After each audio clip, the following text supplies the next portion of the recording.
Good day to my future employer. My name is Vicky Habaga, 31 years old from Impasugong, Bukidnon, Philippines.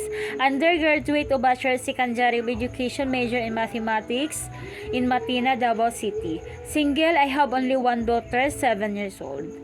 I have my work experience in Saudi, finance contract as nanny, and also in Hong Kong, finance contract as nanny.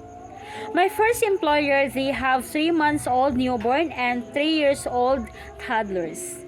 My daily routine is to take her the newborn, bathing the newborn, feeding the newborn. After feeding the newborn, I will barfing and changing the diaper and to give their vitamins and to check the temperature and wash the bottles.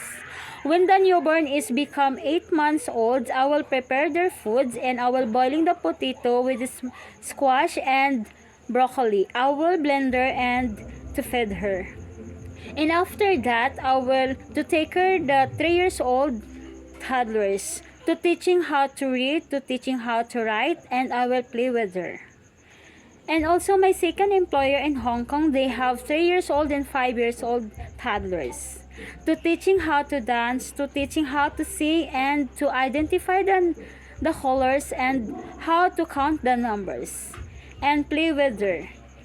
If I have my free time, I will do my household chores like washing the clothes and ironing and cooking. If you hire me, madam, I will do my best. I am responsibility, honesty, and trustworthy and hardworking. That's all. Thank you.